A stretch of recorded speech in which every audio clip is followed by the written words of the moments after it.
तो प्यारे विद्यार्थियों, स्वागत है आप सबका एक और नए वीडियो में। प्यारे विद्यार्थियों, आज हम यहाँ से देखने वाले हैं मध्य प्रदेश अर्धवार्षिक परीक्षा कक्षा 11वीं गणित विषय के पूरे क्वेश्चन पेपर को और इसके पूरे सॉल्यूशन को।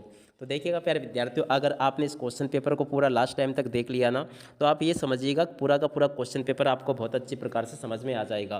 तो चलिएगा जल्दी से हम आगे बढ़ते हैं, देखते हैं, समझते हैं कि अर्धवार्षिक परीक्षा कक्षा 11वीं का आपका गणित विषय का पूरा क्वेश्चन पेपर कैसा आया है और आप सबको प्यारे विद्यार्थी इस क्वेश्चन पेपर का सॉल्यूशन किस प्रकार से पूरा कंप्लीट कर लेना चाहिए। 101% प्यारे विद्यार्थी पूरा का पूरा आज मैं यहाँ से आपको रियल वाला क्वेश्चन पेपर बताने वाला हूँ। अगर आपने प्यारे विद्यार्थी इस क्वेश्चन पेपर को अच्छे प्रकार से देख लिया, जान लिया और समझ लिया, तो एक भी क्वेश्चन प्यारे विद्यार्थी यहाँ से आपका मिस होने वाला नहीं है। तो चलिएगा जल्दी से हम आगे बढ़ते हैं, समझते हैं आप सभी की अर्धवार्षिक परीक्षा कक्षा 11 के आपके गणित विषय के पूरे पेपर को और इसके पूरे सॉल्यूशन को। देखिएगा प्यारे विद्यार्थियों, अगर आपने इस क्वेश्चन पेपर को अच्छे से देख लिया, जान लिया, समझ लिया ना, तो एक भी क्वेश्चन यहाँ से आपका नहीं छूटेगा। पूरा का पूरा क्वेश्चन पेपर आपको बहुत अच्छी प्रकार से समझ में आ जाएगा। तो चलिएगा जल्दी से हम आगे बढ़ते हैं, समझते हैं आपकी अर्धवार्षिक परीक्षा कक्षा 11 के गणित के पूरे क्वेश्चन पेपर को और इसके सॉल्यूशन को। तो देखिएगा प्यारे विद्यार्थियों, ये रहा आपके पेपर का प्रश्न नंबर 1। आप सब लोग यहाँ से देखें और अच्छे से समझ भी लें। पहला क्वेश्चन, किसी कक्षा में बुद्धिमान छात्रों का समुच्चय है। रिक्त समुच्चय, एकक समुच्चय, परिमित समुच्चय या सुपरिभाषित संग्रह नहीं है। तो देखिएगा प्यारे विद्यार्थियों, इसका राइट आंसर आप लोगों को लिख लेना है, सुपरिभाषित संग्रह नहीं है। उसके बाद में देखिएगा दूसरा क्वेश्चन पढ़ते हैं, किसी अतिरिक्त समुच्चय ए के लिए ए बराबर होगा। तो देखिएगा प्यारे विद्यार्थियों, दूसरे नंबर का जो क्वेश्चन लिखा है ना आपका, इसका राइट आंसर आपका आ जाएगा बी नंबर का, जिसमें कि लिखा है ए। और उसके बाद में तीसरा क्वेश्चन पढ़ते हैं, यदि ए बराबर ये हो तो इसका मान क्या होगा। तो देखिएगा तीसरे नंबर का जो क्वेश्चन लिखा है ना प्यारे विद्यार्थियों, यहाँ से आप सब लोग देख लें, इसका राइट आंसर प्यारे विद्यार्थियों आपका आ जाएगा डी नंबर का, ये इसका राइट आंसर होगा। यहाँ से आप सब लोग लिख लें। उसके बाद में पांचवा क्वेश्चन, समुच्चय के उपसमुच्चयों की संख्या होगी। तो देखिएगा चौथे नंबर का जो क्वेश्चन लिखा है ना प्यारे विद्यार्थियों, इसका राइट आंसर आपका आ जाएगा ए नंबर का, ये वाला इसका राइट आंसर होगा। उसके बाद में पांचवा क्वेश्चन, समुच्चय के उपसमुच्चयों की संख्या होगी। तो देखिएगा 5 नंबर का जो क्वेश्चन लिखा है ना, इसका राइट आंसर प्यारे विद्यार्थियों आपका होगा बी नंबर का। कौन सा होगा, ये वाला प्यारे विद्यार्थियों इसका राइट आंसर हो जाएगा। उसके बाद में छठा क्वेश्चन पढ़ते हैं। तो देखिएगा छठे नंबर का जो क्वेश्चन लिखा है ना प्यारे विद्यार्थियों, इसका राइट आंसर क्या होगा आपका, आप सब लोग यहाँ से देखें और पूरा का पूरा समझ लेंगे। तो छठे का राइट आंसर प्यारे विद्यार्थियों आपका सी नंबर का आ जाएगा, जिसमें कि लिखा बी। इस प्रकार से प्यारे विद्यार्थियों आप सभी क्वेश्चंस पूछे जाएंगे। अब चलेगा प्यारे विद्यार्थियों, आगे बढ़ते हैं और अगले क्वेश्चन को और उसके आंसर को देखते हैं और समझते हैं। तो देखिएगा प्यारे विद्यार्थियों, ये रहा आपका प्रश्न नंबर 2, जिसमें कि आपसे रिक्त स्थान पूछे जाएंगे। जल्दी से आप लोग प्यारे विद्यार्थियों यहाँ से रिक्त स्थानों को देख लें और पूरा समझ लें। पहला क्वेश्चन पढ़ते हैं, निर्देशांक तल अंतरिक्ष को भागों में विभाजित करता है। तो देखिएगा प्यारे विद्यार्थियों, इसका राइट आंसर क्या आ जाएगा, 8। इसका राइट आंसर क्या होगा, 8।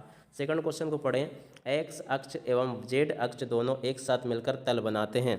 तो देखिएगा दोनों तल क्या बनाते हैं, तो देखिएगा बनाते हैं वाई जेड। क्या उत्तर होगा इसका, ये वाला इसका राइट आंसर होगा। उसके बाद में तीसरा क्वेश्चन, बिंदु 7 3 -8 की एक्स वाई जेड समतल से दूरी होगी। तो देखिएगा तीसरे नंबर का जो क्वेश्चन लिखा ना, इसका राइट आंसर प्यारे विद्यार्थियों आपको लिख लेना 7। उसके बाद में अगला क्वेश्चन चौथे नंबर का, बिंदु 1 -3 4 और 4 ये जो लिखा है ना प्यारे विद्यार्थियों चौथे नंबर का पूरा क्वेश्चन, इसमें से आपको लिख लेना 3√5। क्या राइट आंसर होगा इसका, 3√5 इसका राइट आंसर होगा।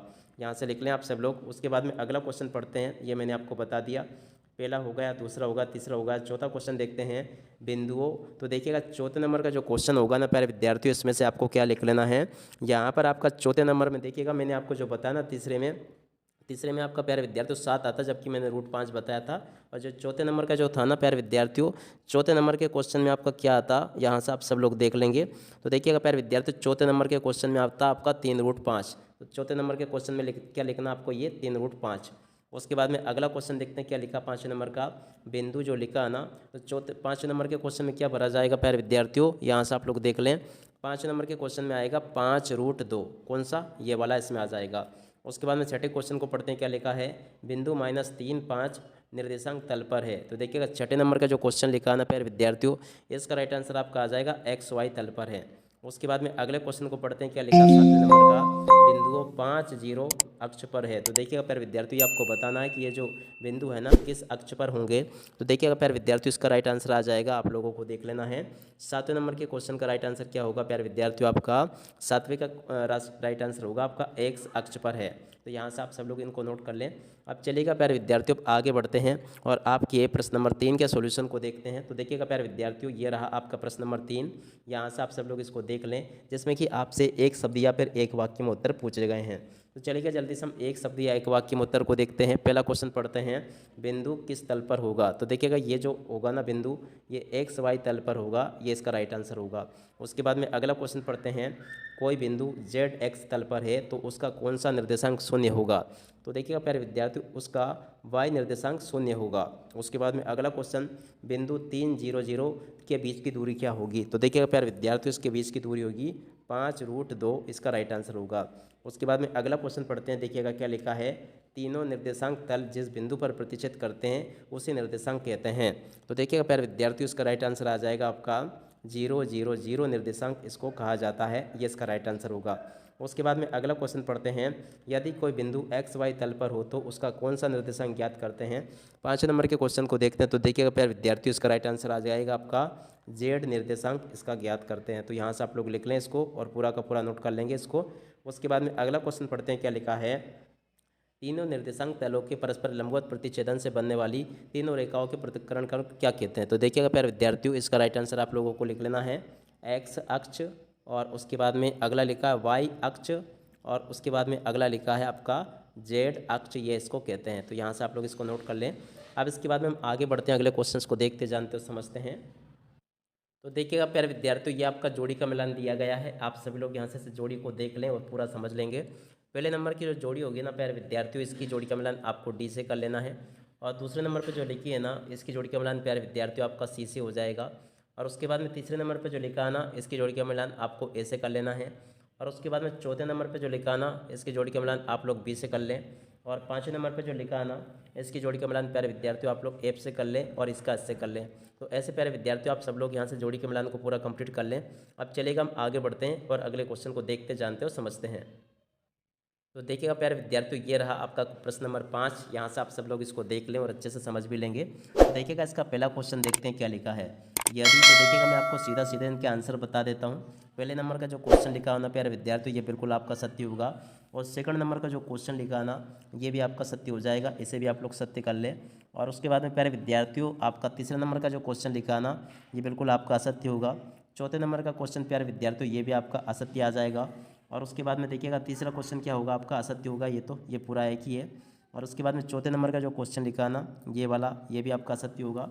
और उसके बाद में पाँचवें नंबर का क्वेश्चन, ये भी सत्य होगा। और उसके बाद में प्यारे विद्यार्थी छठे नंबर का क्वेश्चन, ये भी आपका सत्य होगा। तो देख सकते हो प्यारे विद्यार्थियों, यहाँ से मैंने आप सभी को आपका पूरा पेपर कवर करवा दिया है। तो आप सब लोग इस प्रकार से इसको देख लें और अच्छे से समझ भी लें। पूरा का पूरा क्वेश्चन पेपर प्यारे विद्यार्थियों आपको इस प्रकार का देखने को मिल सकता है। इसमें से काफ़ी सारे क्वेश्चंस ऐसे होंगे प्यारे विद्यार्थियों जो कि आपको परीक्षाओं में देखने को मिलेंगे। तो आप सभी लोग इसको पढ़ लें। मगर साथ ही साथ प्यारे विद्यार्थियों, ये जो क्वेश्चंस मैंने बताए, इनको केवल आप लोग मॉडल क्वेश्चन पेपर की तरह समझें इसको। ये रियल वाले क्वेश्चन पेपर नहीं है, क्योंकि देखिएगा प्यारे विद्यार्थियों, आपको रियल वाला क्वेश्चन पेपर परीक्षाओं में ही देखने को मिलेगा। अब प्यारे विद्यार्थियों, इसी के साथ में इस वीडियो को यहीं पर समाप्त करते हैं। नमस्कार, जय हिंद, जय भारत।